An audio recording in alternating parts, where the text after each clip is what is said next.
Hey, how's it going, everybody? Welcome to Seeker of the Unknown podcast. You can find on YouTube, Facebook, TikTok, Spotify, Instagram, and X. Glad you guys could join. I know it's probably been a crazy, hectic week for everybody, and a lot of things are going on, and people are really busy. But I just wanted to jump on and do a recap on an episode that I did on the podcast about a year ago, a little over a year ago, about 2 years ago, maybe. The Epic of Gilgamesh. And this podcast that I did on episode 25, I believe it is, on YouTube, my YouTube channel, I did because I really thought it was fascinating, especially the idea of Gilgamesh being this god king, this demigod who ruled over the city of Uruk, which is in Iraq, where Iraq gets its name from, and was really humbled when he befriended his friend that was sent to kill him because of his arrogance and the way he was ruling and treating the people in Uruk by the gods. And he ultimately fell in love with his friend. It was his best friend that became his, basically his right-hand man, Enkidu. And I really thought this subject was really fascinating for two reasons. Not only, number one, because of the storyline of how Utnapishtim was pretty much just revamped his whole lifestyle because of his arrogance and seeing the errors of his ways, of how he was treating people and the things that he was doing because he thought he was more superior to people. Secondly, because of the connection that his story has with the flood narrative, and also the story of Utnapishtim in the Sumerian Mesopotamian text, connection to the Bible, who we now know Utnapishtim is Noah, where the Noah story is derived from. And just seeing how Gilgamesh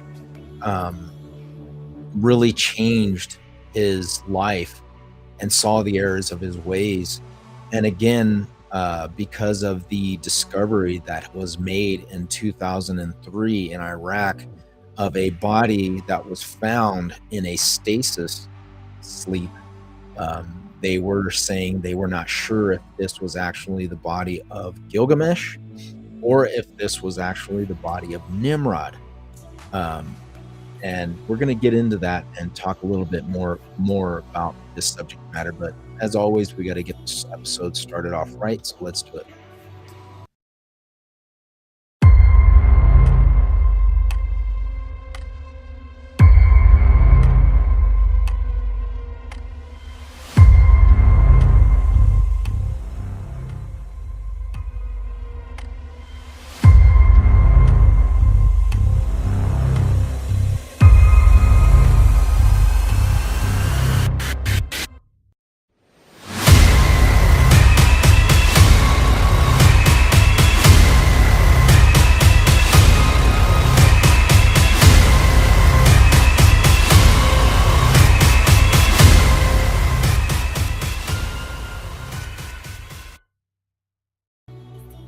All right, welcome back. So again, I wanted to talk about this story of Gilgamesh because it really fascinated me. If anybody who's never heard or read the Epic of Gilgamesh, you find that Gilgamesh was basically a demigod. He was half human, half god, who ruled the city of Uruk. And the story goes is that Gilgamesh was a person or a ruler who saw himself as a god or equal to the gods because of his stature and his power and his strength that he had, because he was endowed with these abilities because of his connection to a god that was his father. Ultimately, he was born to a human mother. Now, when I did this episode and I was looking into this, the reason again why I said I did this was because anybody, if you've looked into this stuff or you're into seeking a lot of things, whether it be, ancient mysteries, ancient technology, or just the connection from ancient past to now on things that we see or that we talk about on this podcast, the discovery that was made in 2003 of a body that was possibly Gilgamesh, or the body of Nimrod that was found in Iraq, and the connection to the United States through emails that were basically leaked to the public through news media outlets later on, stating that the Secretary of Defense, I believe it was, or Hillary Clinton at the time, was given emails by the Defense Department of a body or a tomb that was found in Iraq, and it possibly being the body of either Gilgamesh or Nimrod. And anybody who is fascinated with these things will look at it, because in a way that the fascination, because we all know that ancient Mesopotamia is the cradle of civilization, and actually being there and seeing these things firsthand, you will know that it is a really captivating area, especially for those who are looking into the connections between ancient civilizations, technologies, the ancient past, and a lot of things that we are trying to figure out today. Are these things real? Are they fake? Are they just stories that were passed down to show people their ideas of being mortal, of our differences as being humans, that we are not, just because you see yourself as this great person, that you are not freed from the hands of fate and death, as I guess it was. But if you don't know the story, I'm going to go over it. We're going to talk about it and touch on some of the bases and look at some of these videos that have come out, or that have come out, about this body that was actually found in Iraq. So let's go ahead. We're going to start with this real quick. Let me pause this music that I have on the podcast, and then we'll get this going.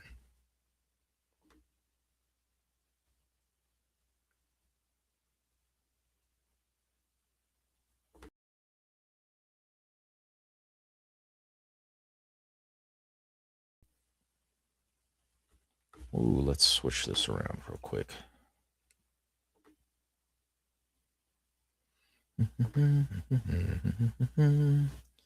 All right, let's try this.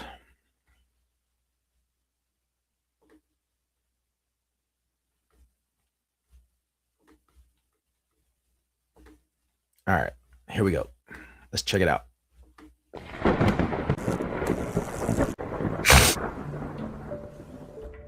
Many attributed the legend surrounding the great king of Uruk and many of the city's written attributes to mythology. Uruk is said to have become famous as the capital city of the king Gilgamesh, the ancient ruler and hero of the Epic of Gilgamesh. It is believed that Uruk was the biblical Erech from Genesis 10:10, the second city founded by Nimrod in Shinar. The Epic of Gilgamesh, written by a Middle Eastern scholar 2,500 years before the birth of Christ, commemorates the life of the ruler of the city of Uruk, from which Iraq gets its name. In 2003, just prior to the Iraq invasion which toppled Hussein, astonishing discoveries were being made in Iraq, culminating in one of the most extraordinary claims anywhere for centuries, a claim which American forces have been strongly accused of confiscating, subsequently becoming the prime suspect as the driving force behind a complete suppression of these astonishing discoveries within the country.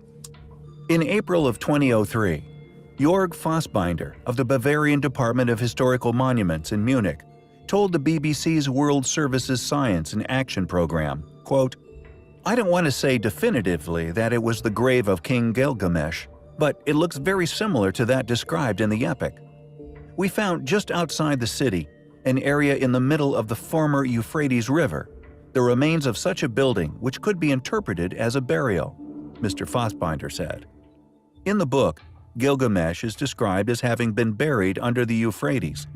He said the amazing discovery of the ancient city under the Iraqi desert had been made possible by modern technology.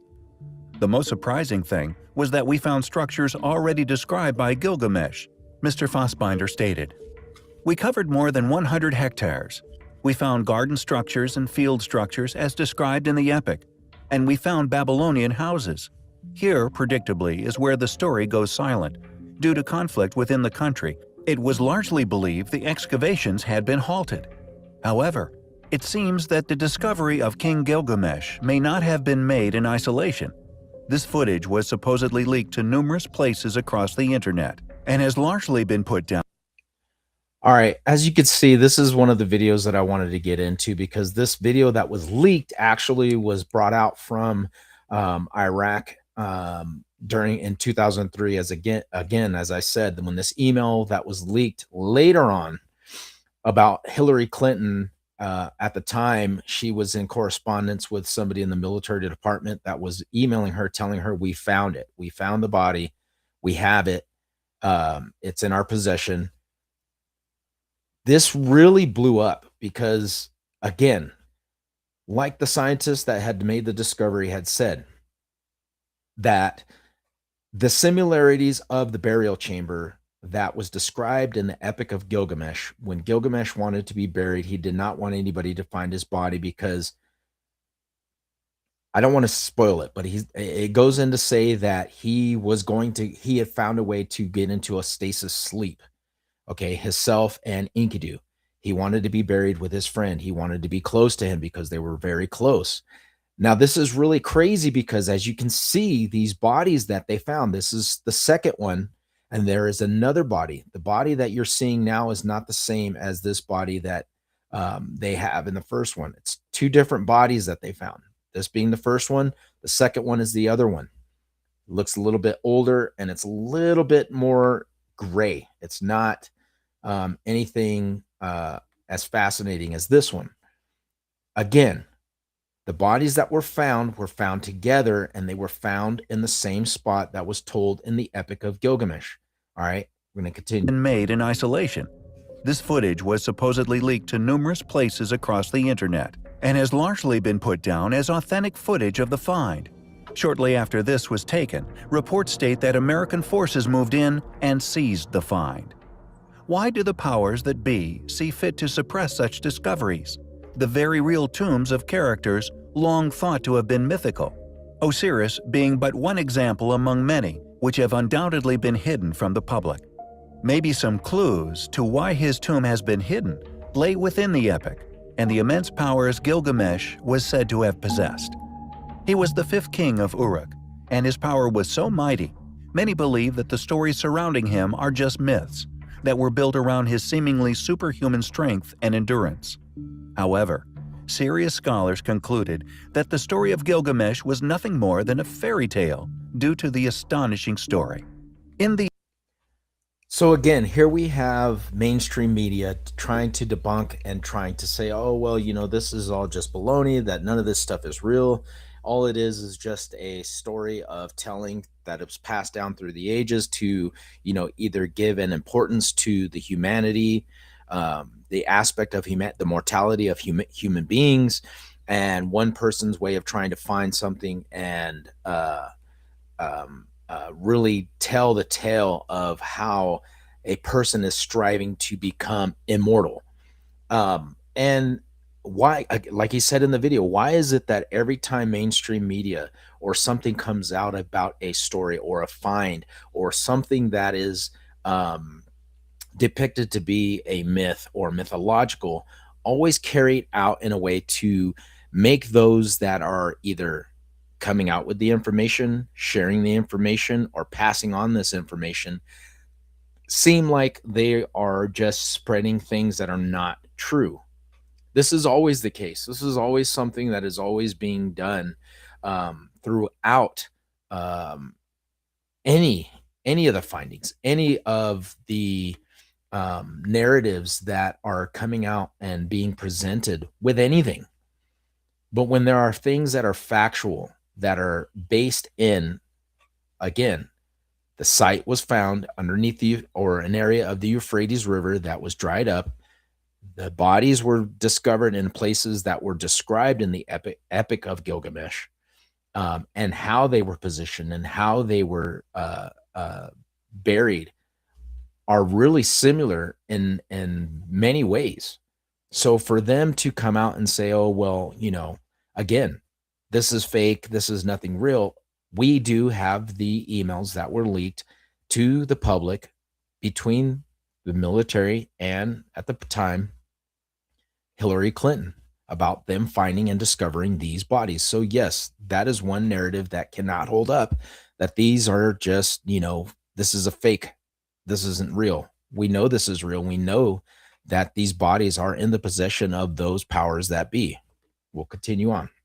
The Epic, the great king is thought to be too proud and arrogant by the gods, and so they decide to teach him a lesson, sending the wild man, Enkidu, to humble him. Enkidu and Gilgamesh, after a fierce battle in which neither are bested, become friends and embark on adventures together. When Enkidu is struck with death, Gilgamesh falls into a deep grief and, recognizing his own mortality through the death of his friend, questions the meaning of life and the value of human accomplishment in the face of ultimate extinction. Casting away all his old vanity and pride, Gilgamesh sets out on a quest to find the meaning of life and, finally, some way of defeating death. In doing so, he becomes the first epic hero in world literature. The grief of Gilgamesh and the questions his friend's death evoke resonate with every human being who has wrestled with the meaning of life in the face of death. So as you can see, I mean, this is pretty, this is really overwhelming. When I seen this the first time a few years ago, it really like blew me away, because I was like, holy crap, this can't be real. But when you look throughout history and you see things, or you hear literature that talk about beings being put in stasis chambers, stasis sleep, putting their bodies into these chambers and their soul being transferred to other bodies in order for their body that is in the stasis chamber to regenerate, to replenish itself every so often, every 100 years, every 1,000 years, every 20,000 years, whatever the case may be. And you see, hey, how's it going, Ivan, Cynthia? Thank you guys for being here. Appreciate you guys. Um, you see these people or these beings that are really seen as subhuman. They are either born from these fallen angels, these watchers, these sky people, or whatever you want to call them throughout different cultures. But these breeding, or this breeding with these gods and these humans, and creating these demigods, these half humans, half gods, that end up doing things in history that are very controversial in the eyes of the gods, or the gods that are overseeing humanity. And they are either put to the test, they are either removed, or they are either given the opportunity to prove themselves worthy of immortality. And in this case, Gilgamesh, um, again, being very arrogant and prideful, because he is seen as having these powers, and he's like, well, I am better than anybody who is here on this earth. And the people that he's ruling over in the city of Uruk really despise him, and they hate him, and they don't want to have anything to do with him, and they're cursing the gods. Why are you guys doing this to us? Why are you giving us this ruler over us? And help us break free from this. So the gods send Enkidu, who was a a person of stature that was just like Gilgamesh in power, if not equally or better, to go and destroy him and remove him from power, to basically to put him in his place. And they battle it out and they fight, but they ultimately come together as being best friends, and they are seen as the dynamic duo. They go on these adventures, they go on these grand quests around the world, and the gods are not happy. They're not pleased with this. And what they do is that they send this serpent um, to kill both of them.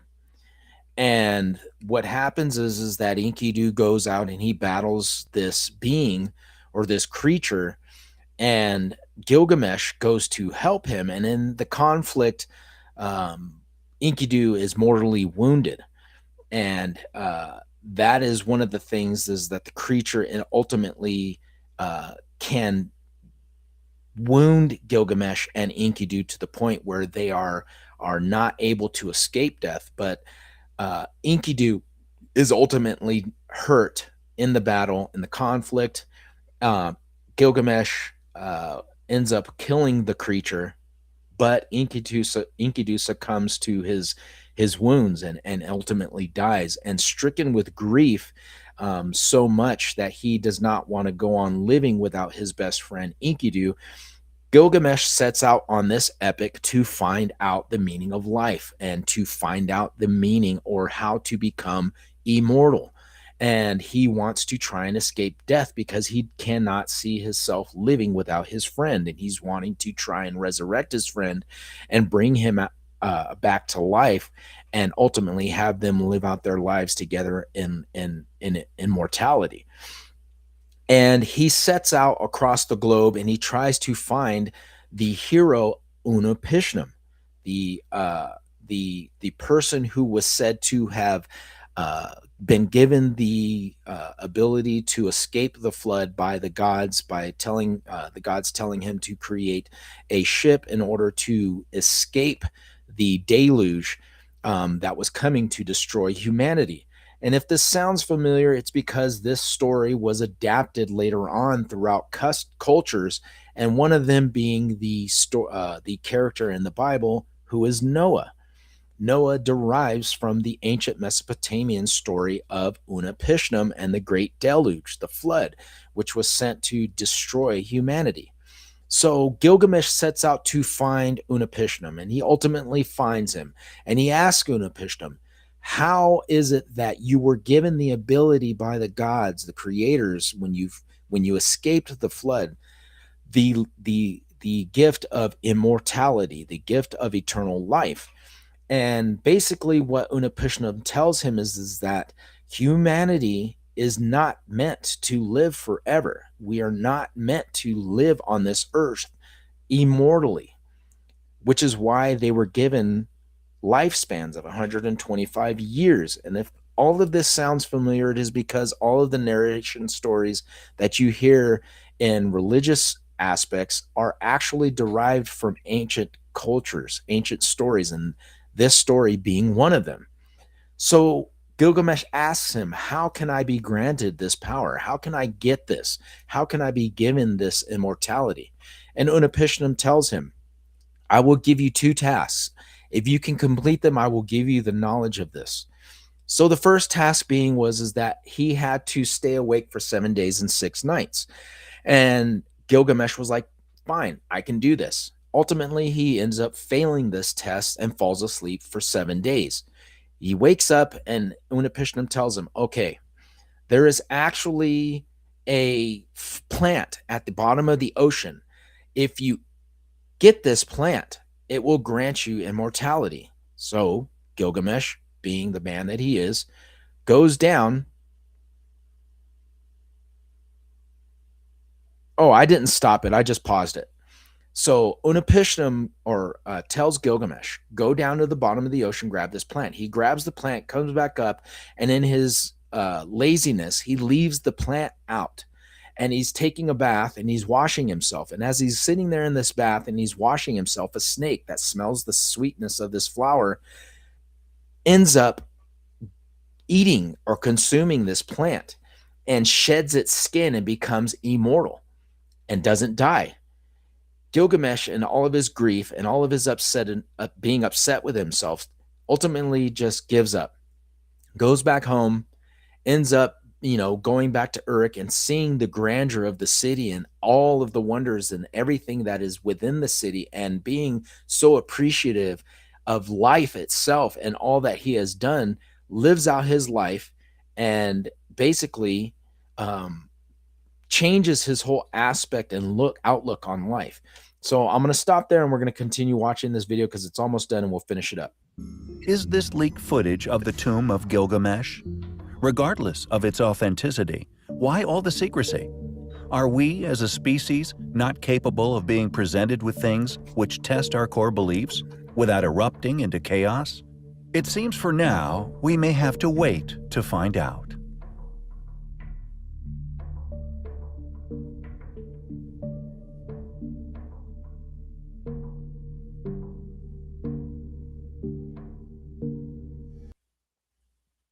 All right. So as I said before, we see this video of them talking about Unapishtim, and we see them talking about Gilgamesh, and we see them talking about Enkidu and the ancient city of Uruk, which is actually modern day Iraq. And again, why I say this episode or this information really um fueled the fire on me to look into this was because I love ancient cultures. I love ancient history. I love finding and discovering these things and looking into the connections of these discoveries with ancient texts and ancient mythologies. And as we look at this, and I want to play another video because it is actually the entirety of the video of them actually looking at this tomb. So let's check it out and we'll look at it together.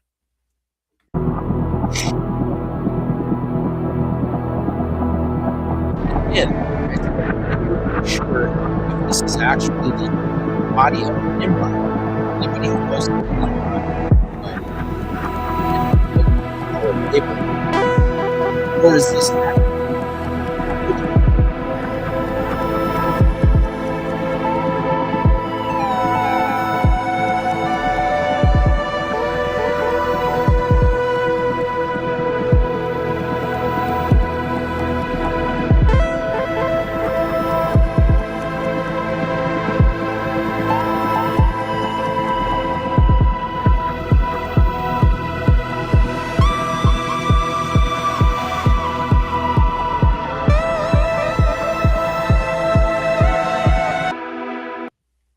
Really fascinating stuff. Now, the first body that you see that's laying there that looks more fresh, looks like a person that is just sleeping there. The video that I was trying to find when I first seen this was them actually going into the cave, into the tomb, and trying to show the whole thing. When they walk into the cave, you see that they had found the tomb, and there was a red like covering that was clear that you could see through it, and it was on top of this casket. The first casket that you see in the video is actually made out of this black like granite metallic looking tomb. It's casket or whatever it is, stasis chamber. Now on that stasis chamber there was a red covering that actually covered the opening of that. I don't know if they broke it. I don't know if they removed it and if it just came off, but they never show them actually removing it. I seen the video. I can't find it anymore. It's gone. And you can't find it anywhere.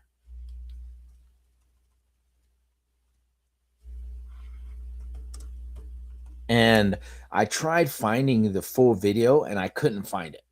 I don't know if anybody has seen it or anybody else has looked into it or actually found it, but the video was really fascinating because when they show them, they're walking up into the mountains, they go into this cave opening, and when they find it, they're sweeping off all the dirt and they're digging and digging and digging. And like I said, you see this red, clear, um, see-through chamber, and you could see that body that they were showing in the video right through the red clear covering, whatever it is. And again, like I said, it was just really, here it is right here. Holy, let me pause it. They don't show the whole thing of them walking into it, but they do show the covering on it. So I'm gonna shut up and let you go. There it is.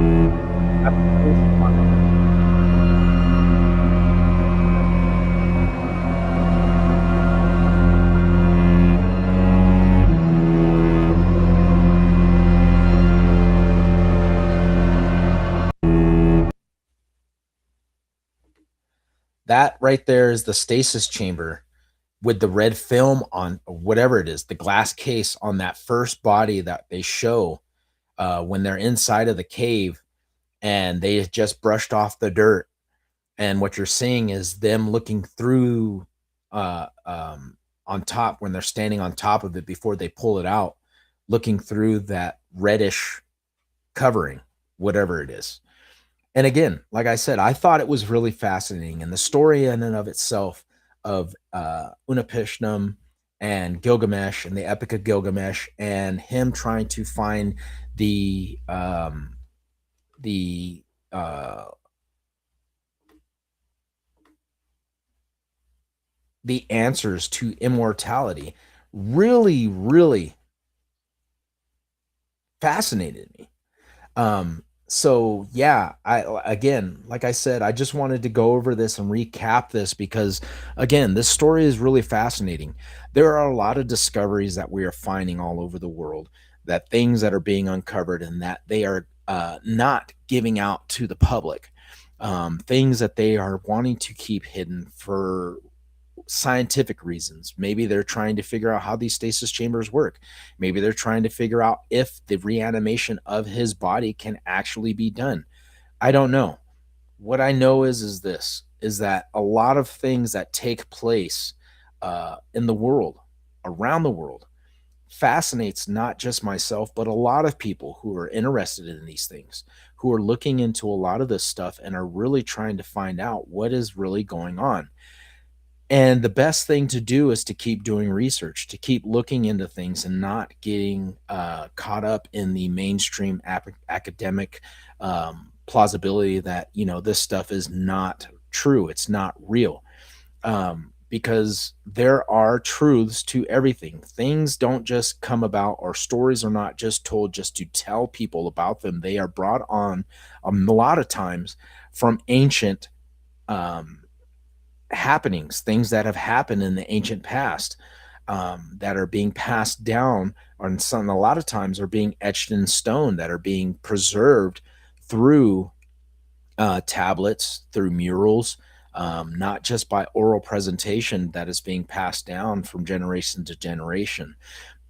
So again, like I said, I just wanted to get on and talk about this again because this is really fascinating to me. This is something that I've always wanted to actually see for myself, and actually being in the Middle East and being in Iraq and seeing a lot of the things that we were able to see while we were there.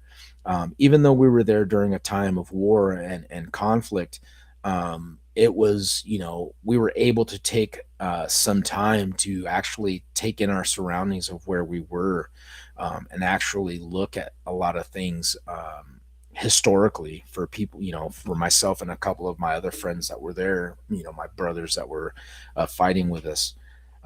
We were, you know, really fascinated by this stuff.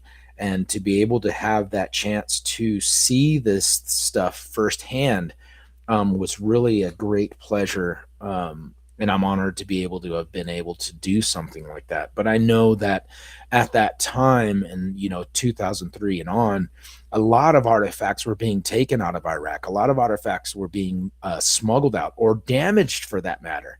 And it always made me think, why would they damage something that has something to do with their history or their culture? It was always said that, you know, ISIS, um, was destroying this because they were seen as radical Muslims, and they did not want this um, storytelling of their ancient cultures uh, being handed off to outsiders. So they destroyed it, or it was seen as being a heretic. You know, it was something that was not a way of the Muslim people to, you know, present themselves, as it were. But it was a lot of history that was either being hidden, destroyed, or suppressed from the world. And a lot of these artifacts are probably either gone, damaged, or will probably never ever be seen again because they're being suppressed. And which is really, really sad because a lot of that stuff would actually benefit humanity, because it's history. It tells us about the ancient past. It gives us a sense and an idea of what things like this, the Epic of Gilgamesh, and so many other things that um, uh, would really shape and tell humanity a broader story of what we actually know, um, and what we think is true.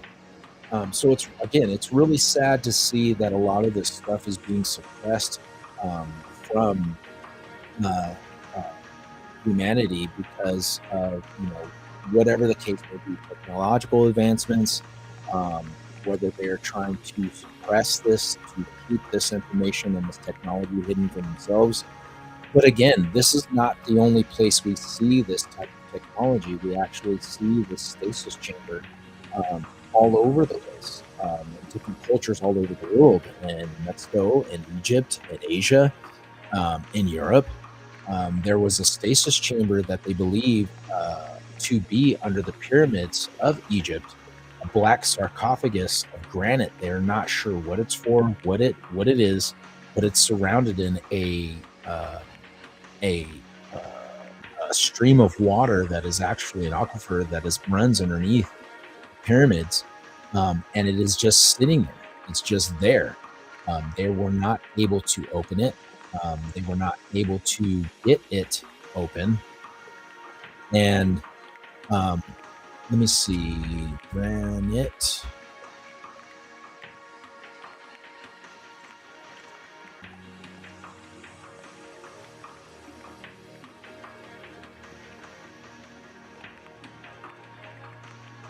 Let's see if I can get an image of it.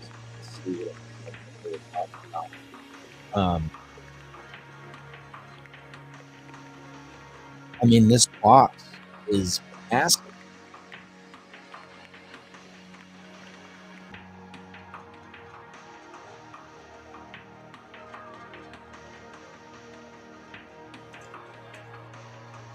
And it's really cool because when they took the pictures of this box, supposedly, it's so massive.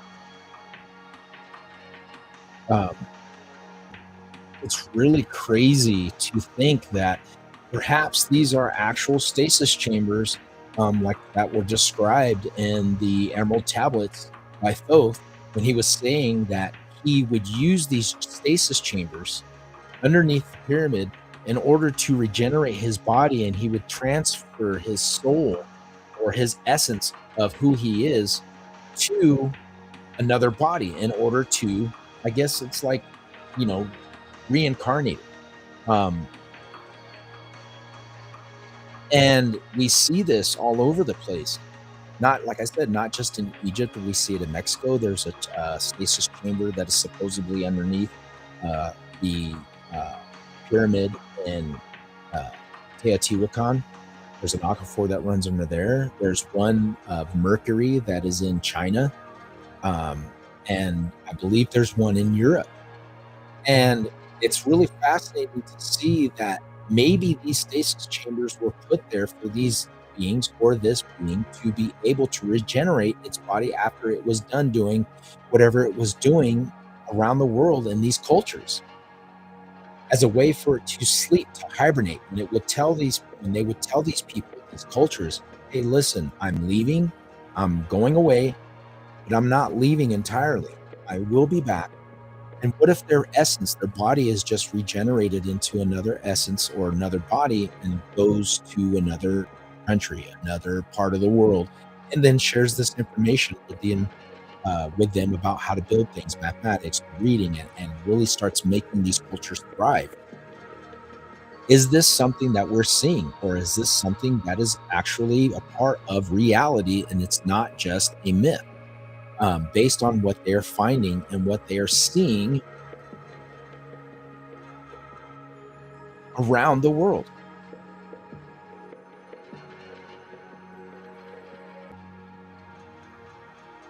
And it's really fascinating to think or to see that, a lot of these mainstream academics are really trying to discredit this information.